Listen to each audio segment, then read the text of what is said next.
This is the second in a two-part series with David L. Roll, a Washington-based attorney who has written books on Harry Hopkins, George Marshall, and Lewis Johnson. Now comes his fourth book, Ascent to Power, which focuses on Franklin Roosevelt's final days through the sudden transition to the presidency of Harry Truman. Spanning the years 1944 to 1948, David Roll's newest book looks at the struggles of a relatively unknown Missouri senator, Harry Truman, who had served the U.S. as vice president for only 82 days before FDR's death on April the 12th, 1945. Hi, I'm Susan Swain. Campaign 2024 has evolved in some unexpected ways, and from now until Election Day, C-SPAN promises you unfiltered coverage of the candidates as they battle to win the White House and Congress. You may not know that C-SPAN is a private company that operates without a dime of government money. And like many media organizations, we've been impacted by cord cutting. This summer, we are asking for you to help support our unbiased political coverage with a donation. Here's the good news. 100% of your contribution, large or small, directly supports C-SPAN operations. And best of all, an anonymous donor has pledged to match your donation dollar for dollar. You can find out more at cspan.org/donate. Help ensure that C-SPAN's unique, long-form coverage of politics is here to stay. Visit cspan.org/donate. Thank you for watching, and thanks so much for your support.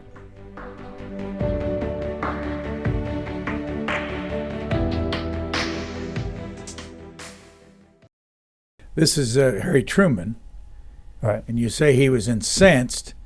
I'm tired of having the president treat me as an office boy. Right.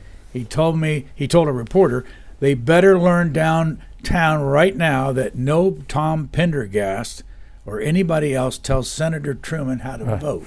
Right. What's that about? Well, Roosevelt did treat him as an office boy. He wanted him to, come back and vote on this or that, and but he hardly ever saw Roosevelt. So he didn't like the way. How much did he see Roosevelt? While he was senator? Yeah. He actually, more than at the beginning, when in his first term as senator, he hardly saw him at all. He saw him once in 1935 when he came there. But the second term, he saw him more because of the commission on investigating the war, the defense contractors. He reported to Roosevelt on that. Roosevelt kept a fair distance on that, but he saw him a few times, not a lot. But there would be directives coming down from his staff saying, we need this vote, will you do this? And he was driving one day, on his way to Independence, and a state trooper stopped him and said, you got to get back to Washington. The boss wants you to vote on this particular thing. And that outraged him. He felt he didn't get a lot of, support. And of course, Roosevelt, tried to get him to step down as senator. That was. I think if you've read about that, he did not want Truman to run for a second term as senator because he wanted the former governor of Missouri, to run. So he dangled a nice position at the ICC to Truman and said, why don't you take this job, and this is when Truman really was angry with Roosevelt, because he had to then do the campaign all on his own with no money. And also at that time, the Pendergast machine was falling apart. The Pendergast machine was for those who don't know about Pendergast, Tom Pendergast was a big city boss. He was a Kansas City boss. He dominated Democratic politics, particularly in Kansas City, but throughout the state as well. So that's how Truman got to be a senator. Pendergast supported him. They were the ones who said, "You got to run for senator." And Truman thought, he was gobsmacked that someone would ask him to run for senator. From the moment that FDR told Harry Truman, or somebody told him he was the choice to be vice president, to the moment he died, how often did he meet with him during those days? Twice, I think. I think Twice. But the main one was the would have been the August 18th, 1944 lunch and photo op.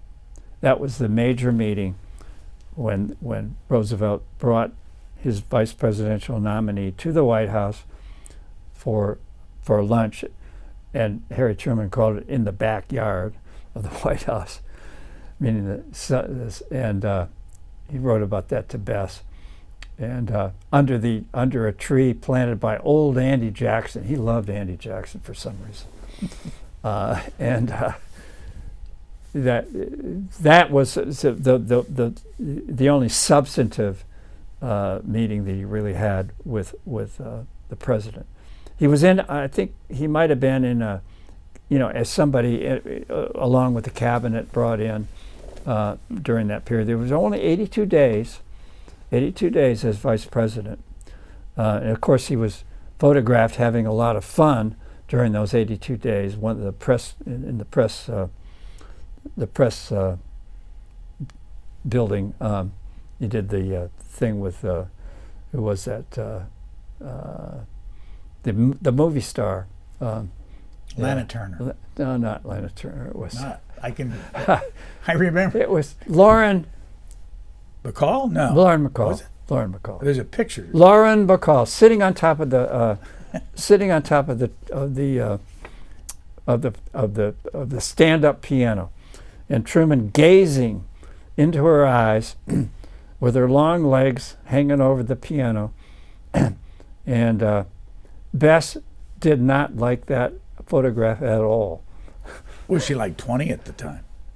You got a picture in your book. Yeah, she's in the book. Well, there's another,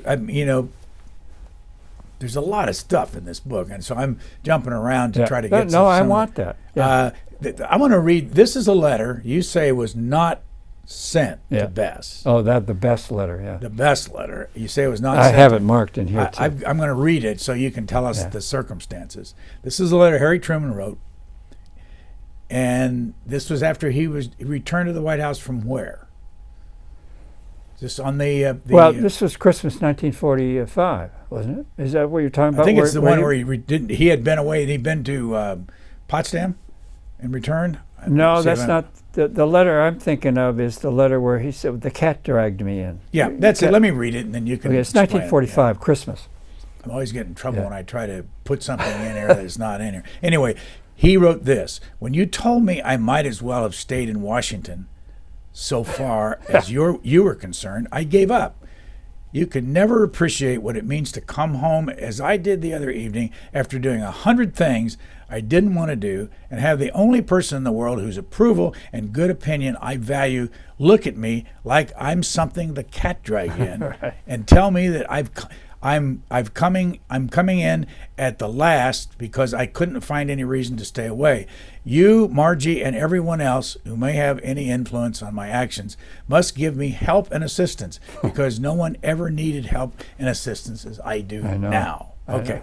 It's an extraordinary letter. Extraordinary. Why did he write it? Well, you can't. I have no explanation for what she might have said, because it's because he didn't come earlier, just to have like a regular holiday. Back to independence. It's that because he had these other things he had to do, and I forget. He did have, he had last minute things he had to do to get done before Christmas. Somebody needed an appointment, or he had to make a decision. He's all alone in the White House, and he hated that because Bess was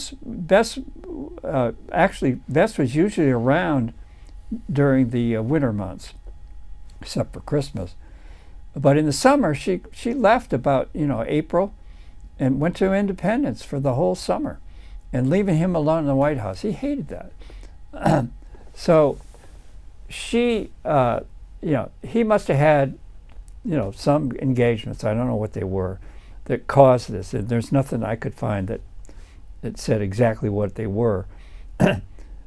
But she basically said, you should have come 2 weeks earlier, and you had, you don't appreciate me. She probably said, we wanted to spend Christmas together. Now you don't do it. And the reason he also threatened, he risked his life by forcing the pilot of the plane. There was a blizzard in Washington, and he made the pilot fly through this blizzard.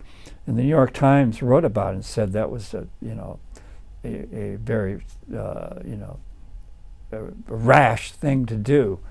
He could have killed himself. So he was on top of that too. He said he made all this huge effort, and he comes in and she starts after him. So he was upset. What do you think the relationship between Bess Truman and Harry Truman meant to his ability to govern? That's a great question.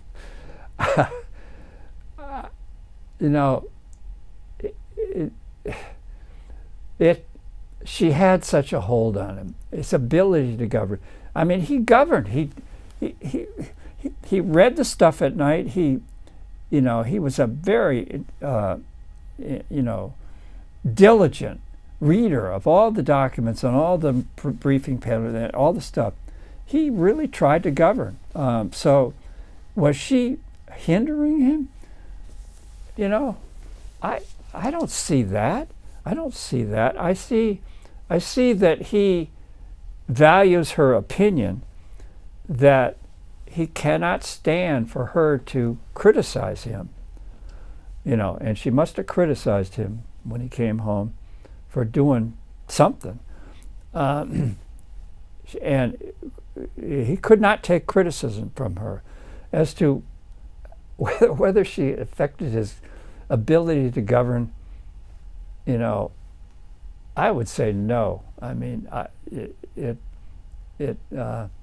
he would probably after dinner every night he would probably go upstairs and read papers, and not paying attention to her.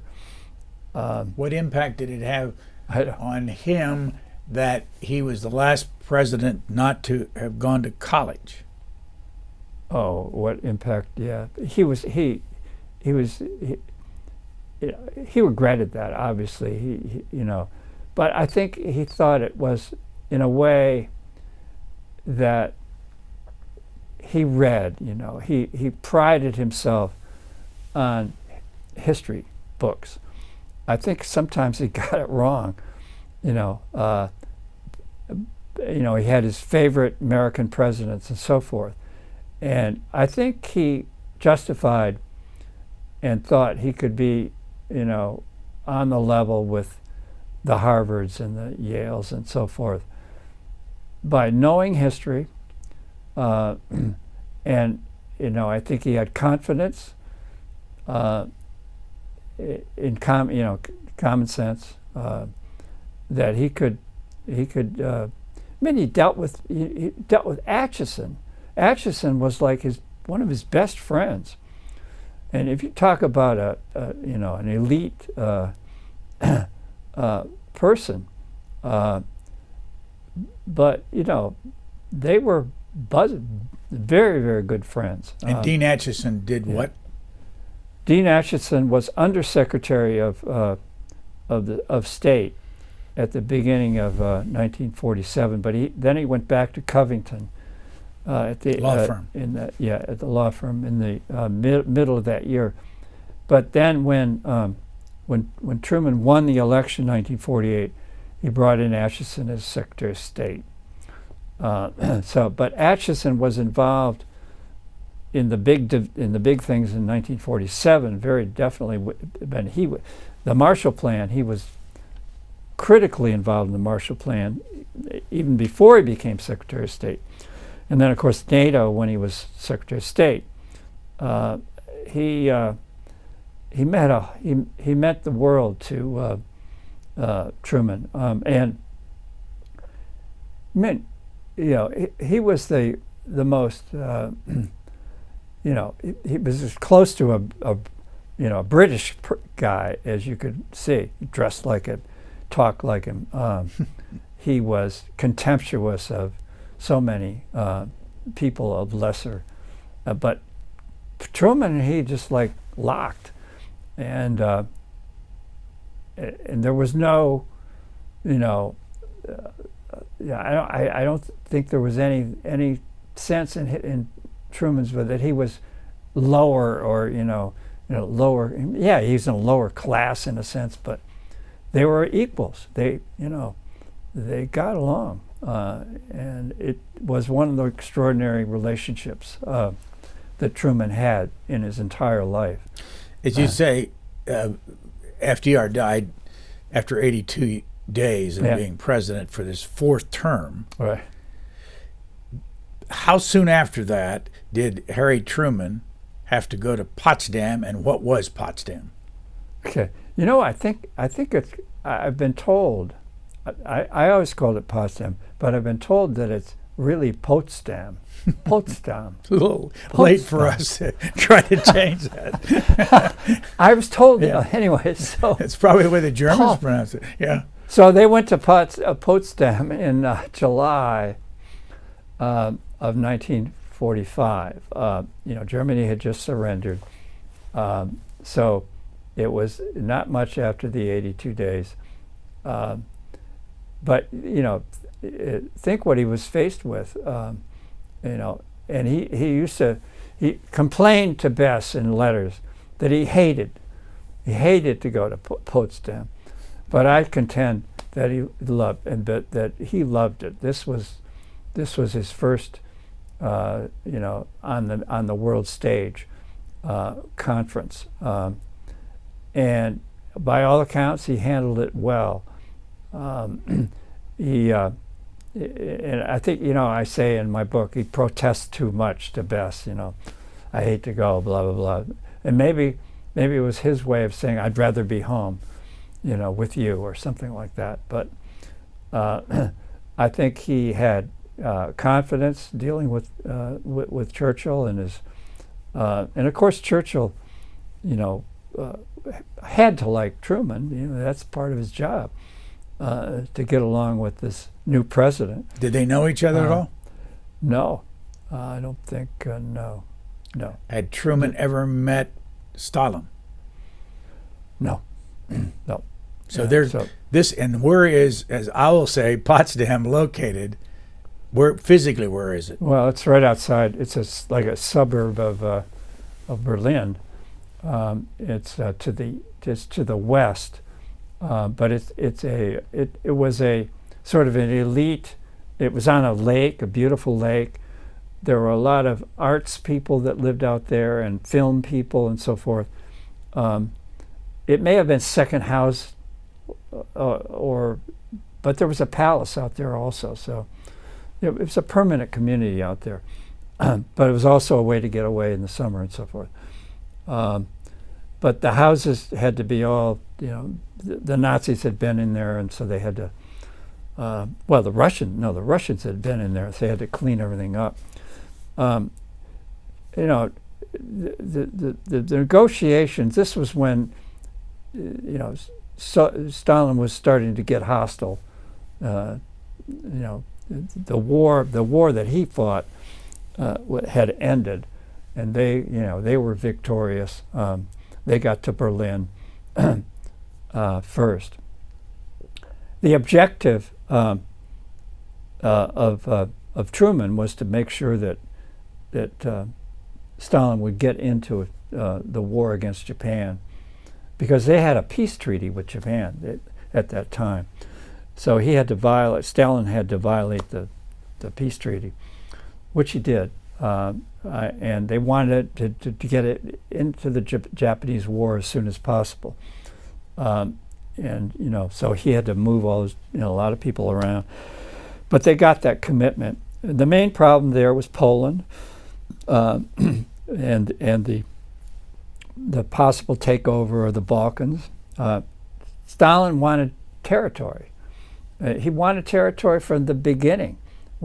Even when when they had the pact at the beginning of the war, where the Nazis and the Soviets got together and they divided up Poland, and then the Nazis went after the Russians. But he wanted territory beyond the Curzon line in Poland. He wanted to install what they called the Lublin Poles to govern Poland, and there was a huge argument about that. What did it mean, Lublin Poles? Well, they were basically Soviet puppets. He wanted basically, and the Truman and the Allies didn't want that. They wanted democracy. They wanted elections, and so they danced around with that. So there were territorial concessions, and then also Stalin wanted concessions in the Far East if he invaded Japan, not invaded Manchuria really, but he wanted territory in the Kurils and those islands off the coast of Vladivostok. He was all about getting territory and getting influence in the Eastern Europe. So there were a lot of arguments about, and then all the questions about reparations began to cause a huge problem, and the Soviets just wanted everything they could get in the German in Germany. Of course, we had 3 territories on the west: the French, the British, and the Americans, and the rest was Germany and the Soviets. The Soviets, and so they wanted huge amounts of reparations, and the problem with that is that it would cripple the reconstruction of Germany. And the Americans, the Allies, wanted to reconstruct Germany because it was the engine house of Europe. They had the people and the talent, and a lot of those factories and so forth in Berlin or in Germany were still extant. They were still operating, some of them. So the whole problem of reconstruction began in earnest there at Potsdam. So what happened at Potsdam among the? I mean, I know Churchill lost the election, so that all happened. Explain the relationship among those people at Potsdam. Well, the relationship was. I'm talking personal. How did they react? I know. They didn't settle a lot. They came away with sort of weak agreements. At first, Stalin would say, "Oh, well, we'll have elections," and so they entered into an agreement with election. But they weren't the kind of elections that the West was used to, and they got we got some concessions about allowing some Poles who were not emboldened to the Soviets to be in the government of Poland. But Stalin had to personally approve them and all that kind of stuff. It was a loose agreement. So we came away with a loose agreement. We came away with some some agreement about extending allowing Russia to have some territory beyond the Curzon line into Poland. So it was a bunch of loose agreements. I don't think there was nothing fundamental except pretty good promise that they would invade Manchuria and help us with Japan. How close were we as a country to making the decision to drop the bomb in Hiroshima And we're talking the meeting Yeah. in Potsdam was July 17th to this August 2nd. Right. And was that discussed at all at that meeting? Well, this is when Truman told Stalin in a conference, in an aside, it was well orchestrated that he Stimson and Marshall at Potsdam were able to tell Truman that the Trinity explosion worked. So they now had two atomic bombs. That was the test, Trinity? That was a test, yeah. That was the plutonium. And so they had now two working atomic bombs that they could use. And that's when Stimson and Marshall told Truman at Potsdam that the test had worked. So now they were ready. They now had bombs that would work. They needed two bombs. They didn't want one bomb because they were afraid that if they just dropped one, the Japanese would say, well, they don't have any more bombs. So they wanted to make sure that they were able to drop at least two bombs if they had to get them to surrender. What were their jobs when they advised him at that time, Marshall, Stimson? Marshall was chief of staff of the Army, and Stimson was secretary of the Army. And there's an interesting thing there. So Davies, anyway, so then during one of the plenary sessions, Truman went to Stalin, took him aside, and said, "We have I just want to let you know that we have a weapon of unbelievable, power. It's one of the most powerful weapons we have." And I just wanted you to know about that. It didn't say atomic bomb, but Stalin knew right away what it. And he said, well, that's good. Let's use it or something like that. But he went back and immediately telephoned his guy, or they contacted his guy that's working on the atomic bombs they have. Said, you better get moving on this. They didn't get the atomic bomb until 1949. So. But Stalin knew that we had it. He probably knew it from Fuchs, too, so at that time. So that was part of the whole Potsdam thing. That whole question of when the bomb's going to be ready. And my view of Truman on that issue is that he was going to use the bomb, he was not going to, I don't, there's a question of, well, they all say, well, when did Truman decide to use the bomb? And my position is that he didn't make a decision on that. He basically made a decision to not intervene, to not upset the plans that had been laid years before and billions had been spent, and everybody wanted to do it. All the national security team wanted to do it if they had to get Japan to surrender.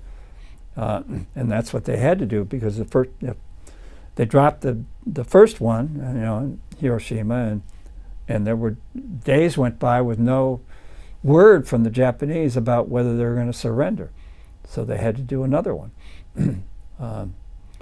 Truman got blamed for it, but he took the heat. What's your own personal view of that particular thing in our history, dropping the bomb? I think they had to do it. I do really think they had to do it. I think that they would have to sacrifice. Truman used to say 250,000 of the flower of young American manhood was worth a couple of Japanese cities. That's what he used to say.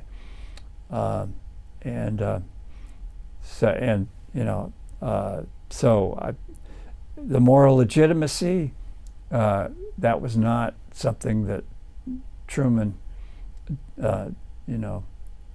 he never looked back. He never looked back.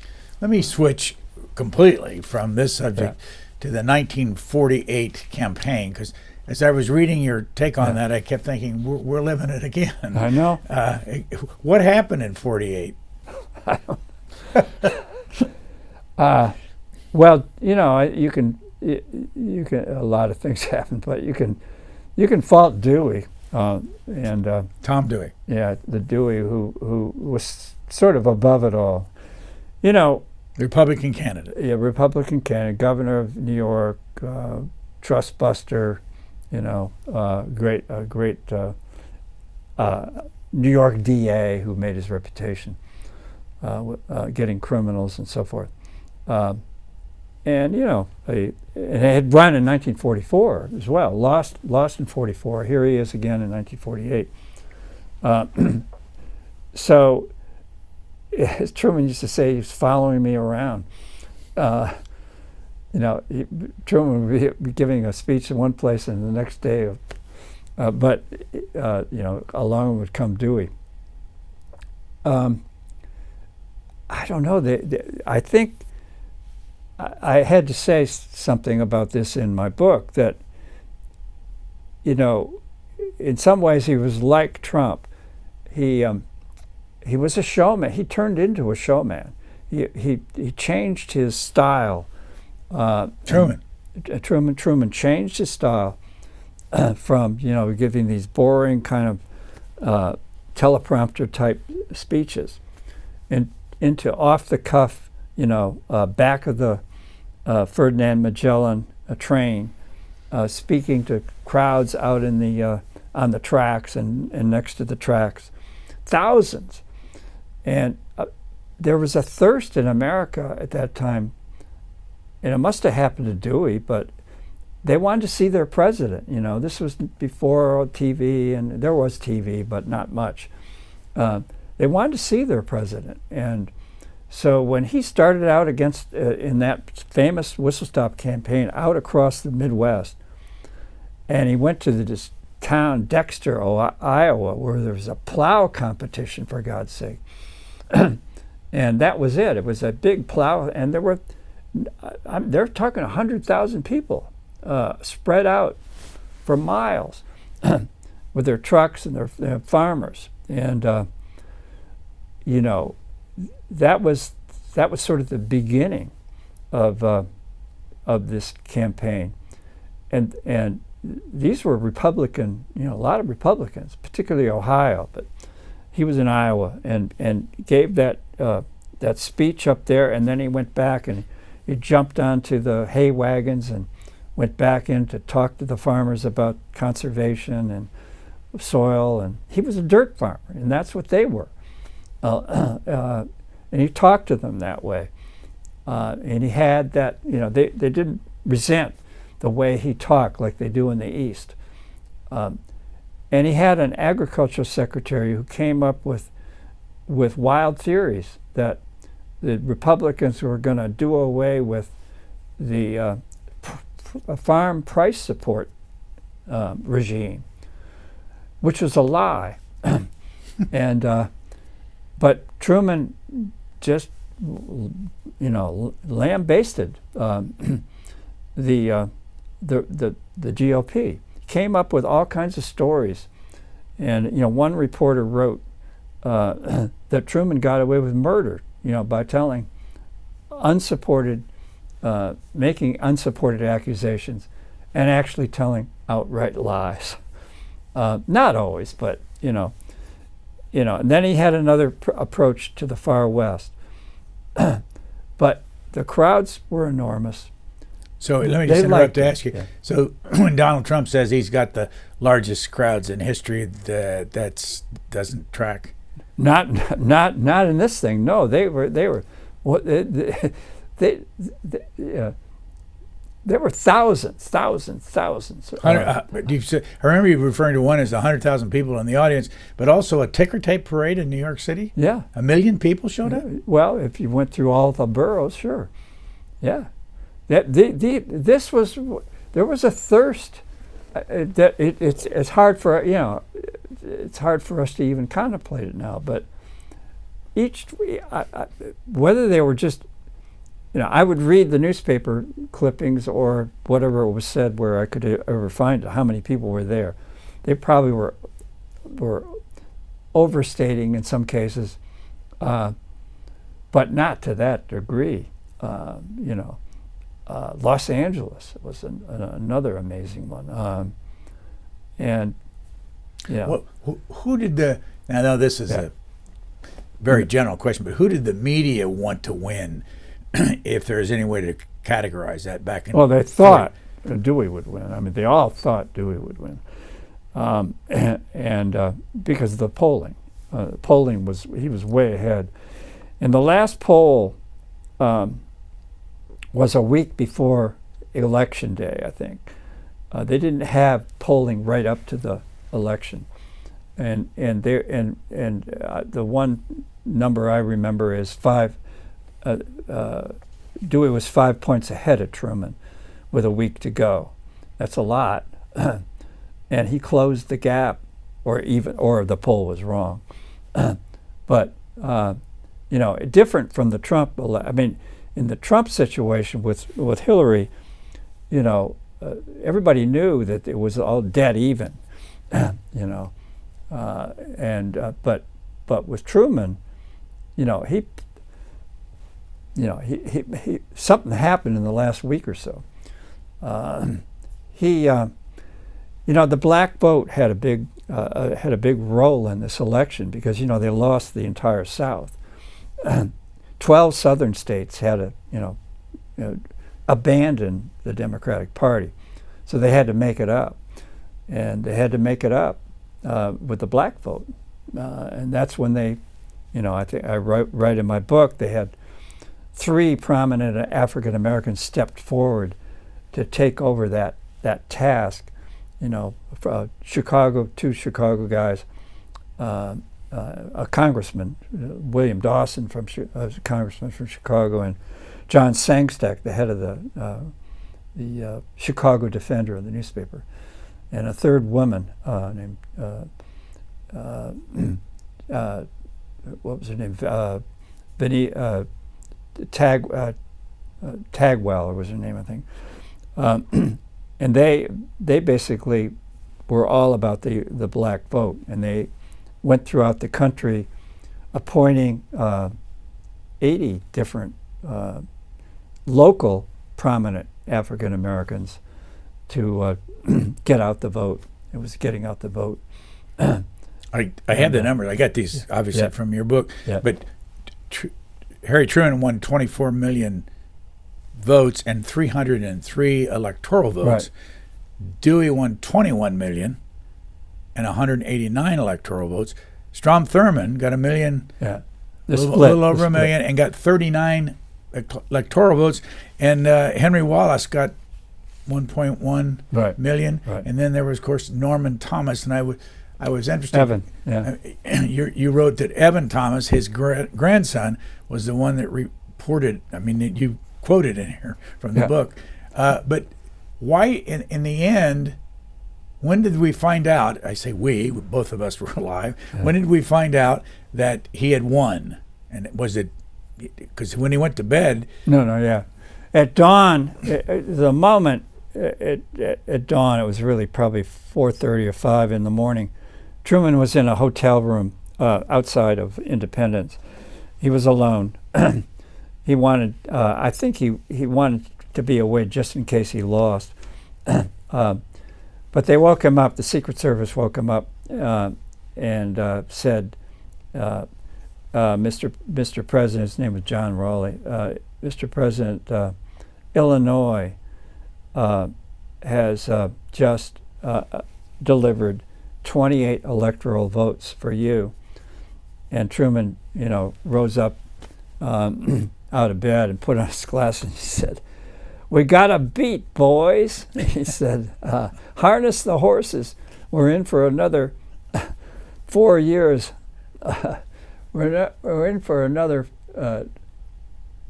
terrible 4 years." I think something like that. But he that's what put him over.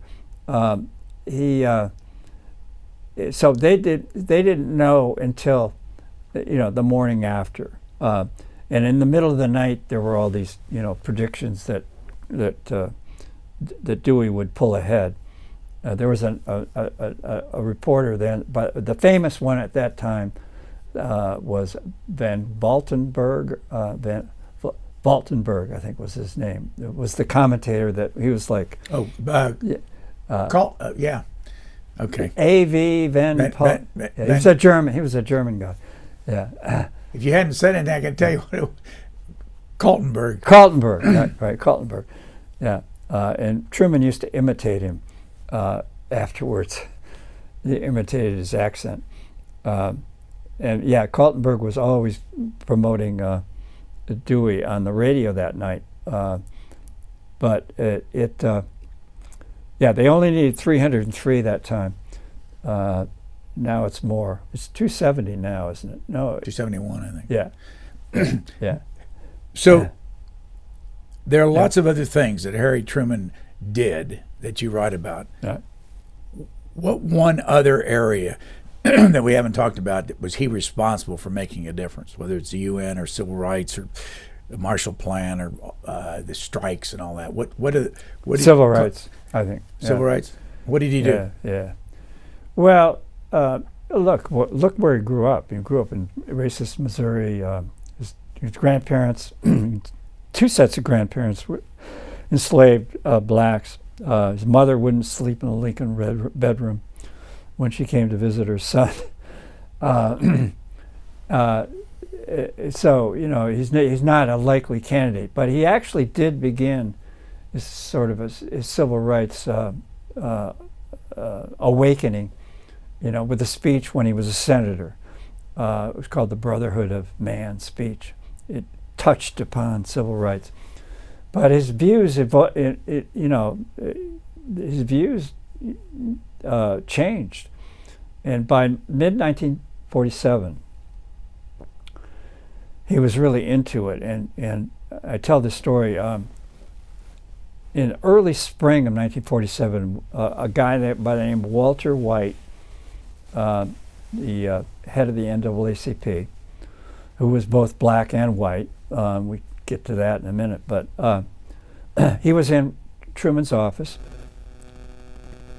and he said, the time is right for you to make a major civil rights speech. And if you do it, you'll be the first president since Lincoln. And so a couple months later, and it was early June, a Sunday in early June, 1947, on the steps of the Lincoln Memorial, the Howard University choirs behind him, and he holds forth to a crowd of 10,000. That's what they say, 10,000. Again, it sounds over the top, but in the out on the mall, NAACP supporters and their friends and so forth. I don't recall there being any protest against it. So he basically said it was his deep conviction. This is what he said. It was his deep conviction that the nation had reached a turning point in its efforts to guarantee freedom and equality to all Americans. That was his opening line, and he said, he emphasized, and when I say all Americans, I mean all Americans. I really mean it. And he said that to Walter White. Actually, he whispered that afterwards also to Walter White. He said, I do mean this. It was, and then he launched into a long speech about the different kinds of civil rights that are needed. Not only fair trial and racial discrimination, but housing and education and medical care, and equal opportunity for jobs. I mean, it was very, very bold, and it was obviously not going to be accepted at the outset. And so it was the first step, and it was the first such speech, and I think it began the modern civil rights movement. He had very little success because the 80th Congress would not pass any civil rights legislation. And so he did 2 executive orders, the integration of the armed forces and protection of federal employees from discrimination. That's all he really could accomplish. But that they did then, because they lost the Southern vote, they concentrated the election on getting black votes.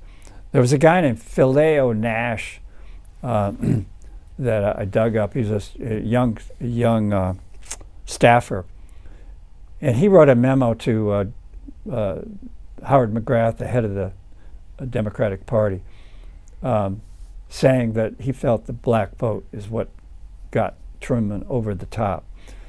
And McGrath told that to Truman. Truman never said that.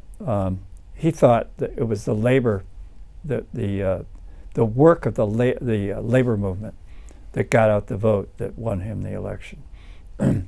Nobody knows exactly what it was. It won a combination of things. You did your book. Go ahead. Yeah. On Harry Truman. You did your book on George Marshall, and in the middle of the story, the whole issue of Israel comes up. Yeah, and that's another one that I would. And George Marshall and Harry Truman have strong, they did different views, and I want to ask you why. Well, Marshall felt that because the war was already breaking out between the Arabs and the Jews at this point in time. This was in May of 1948, and Truman wanted to recognize Israel the moment it came into being as a nation. Marshall objected to that very strongly because he was working with the UN at that time, and he wanted to try to negotiate a truce. We're back in that again. He wanted to negotiate a truce and a trusteeship. He did not want, Israel to announce that it was a nation. That he wanted to have the UN be in charge of this whole thing, and he thought he could arrange a truce.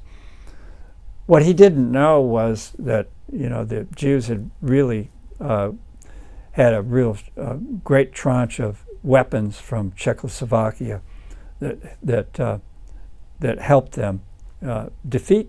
The other thing was Marshall thought the Jews would lose because they were so outnumbered by the Arabs, but he was wrong because among other things they had this tranche of great new weapons that came through. The Czechs are they're experts at arms, stuff like that. He didn't know about that, but so he and then he believed that it was political, that Clifford, who was arguing for the immediate recognition, and he was quite sincere about that, and he gave a very good account of himself in a showdown meeting in front of the president. So we had Marshall on one side and Clark Clifford on the other side, and Marshall said, this is all about politics. What are we doing here? And very, very sarcastic, and that's what he believed. He believed that Truman, because it was an election year, was doing this to attract votes from New York. So you had this, and the meeting ended rather abruptly when when Marshall said, and he wanted this in the record, in the foreign relations record. Mr. President, I don't vote but if I were to vote in this election, I would not vote for you. And this was like, I mean, Truman revered Marshall, and so the meeting, and he kicked everybody out of the Oval Office, leaving him alone with Clifford. And Clifford said, "I'm sorry, Mr. President, I lost this debate." And Truman said, actually, he used a Missouri expression. He said, "Well, that was rough as a cob." He said, "Rough as a cob." And then he said, "Don't worry about it, Clark. We'll get him to come around. But we can't lose. We cannot lose Marshall. If we lose Marshall, we lose everything." So they had back and forth with Lovett and Clifford. Who is Lovett? Bob Lovett is at that point he's a Secretary of State guy, or not Secretary of State, but he's in the State Department, and he's very close to Marshall. And he was the one, along with Clifford, he was the one who talked with Marshall and got him to finally say that he would not go public, that he would keep his mouth shut. And somebody said to Lovett, "Well, what did you tell him? How did you get him to say that? How did you get him to come around and at least not go public?" And he said, "I told him that was the president's choice." And so they finally got him to keep quiet. And then a couple minutes after midnight of that, when Israel declared its independence as a nation, Truman recognized the new state of Israel ahead of the Soviets. The Soviets were actually in competition. Soviets wanted to be the first, and they were looking at a relationship with Israel. Did you know any of the characters in your books? Like, for instance, Clark Clifford was around when you were practicing law. I knew. Yeah, when I was in the government. So, he was the director of the Getty oil company, and he and Bob Altman came to my office because they were trying to merge with another oil company. I can't remember the name of it now. And so I was presented with Clark Clifford, and basically, as I recall the deal, it was a long time ago. He didn't want us to even investigate it. We did investigate it because it was going to cause a problem with competition, and so we ended up negotiating an agreement, and I can't remember whether I think we imposed certain conditions on it. They had to divest certain things or something like that. But we spent a weekend with Bob Altman, his sidekick, negotiating the deal, and then I saw Clifford twice later. I sat next to him at a Supreme Court argument. Neither of us had. It wasn't one of my cases, and I don't think it was one of. It was an interesting. I forget it, but all I could look at was his suit. He was so elegant, and you just couldn't. My God. And then one other time when I went to his office for advice about leaving Steptoe to go into or not leaving, so leaving the FTC, and I remember going into his office. He what's called Clifford Warnke. Warnke was an arms negotiator guy. Is that Paul Warnke? Yeah, Paul Warnke. Yeah. But there was there was a window behind it, but it had a curtain, like it was all covered with like a velvet curtain. So I was looking like he was, and a big guy. He was nice. talking about different law firms and stuff like that in town.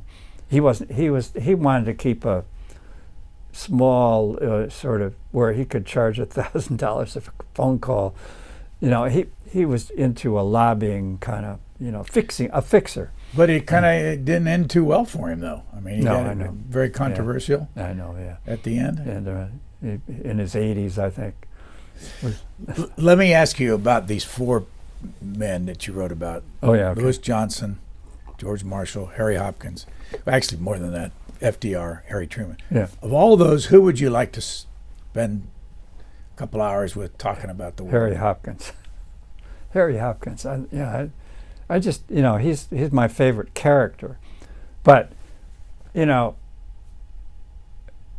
but if it were between Roosevelt and Truman, I would want to talk to Truman. Because I think I'd get the truth. He'd be candid. Let me tell you one statement that I found that that Anna Roosevelt made about her father, what she said, and I think it's in the book. She said of her father that he was cold, calculating, cunning, and shrewd. How about that? And she was close to him. Yeah. She was close to him. I mean, Yeah. she spent more time with him, as you say in the book, than Eleanor Roosevelt probably did. Yeah. Cold, cunning. Yeah, everything was, sort of this thing going back and forth, and he had his hands in everything. And it's easier to actually describe Roosevelt as a person than it is to describe Truman, because Truman was direct, and you sort of what he said you got, and so the other thing is, I never heard Roosevelt or got a quote from Roosevelt where he sweared like Truman did. Truman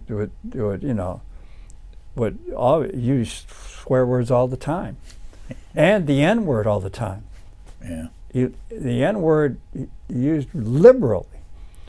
So. Well, you wrap this up. All right. You are a great interviewer. I've never seen it. You're very good at it. You had to read this book. Spent a whole vacation reading it. Anyway, you dedicate the book in memory of my parents, and then you quote Robert Frost as saying, "Two such as you could not be parted nor be swept away."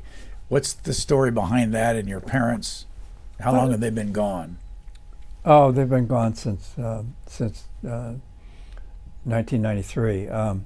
They separated 6 years or 6 months apart. No, I just never that I can't separate them in my memories, and they were a great family and great parents to have. My father was a Illinois poor boy, from the farm, middle Illinois, and my mother was had more, she was, her father was, my grandfather was a engineer that worked for the Bell Telephone Company, so she was more, but I just, the Robert Frost thing comes from Amherst College, where I went, and on my wedding ring I've got, over my wife's wedding ring, I have a phrase from him also, wing to wing. I like to use Robert Frost, and I thought it was a good one for my parents. And where'd you get your law degree? Michigan Law School, the Wolverines. One last question. What do you think would happen if somebody sat down and read all four of these books? And I ask you simply, I mean, what would they get from that if you didn't know history? Oh, What did you want people to get from those 4 books? I just think learning about part of it is I'm attached because I live. I was born in 1940, so that whole period, is in my mind, and it is, it's just, you could read that if anybody would want to read all 4 of those things. They would really understand, about greatness in America. What a great place this is, and how these people, made their decisions against existential threats. That's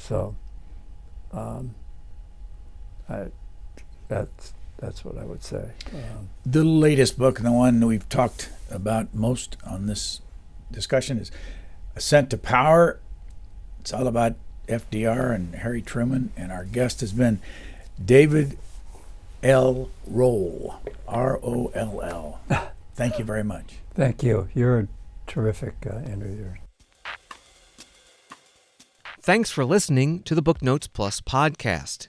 Please rate and review Booknotes Plus, and don't forget to follow so you never miss an episode. Questions or comments, we would love to hear from you. You can email us at podcasts@c-span.org.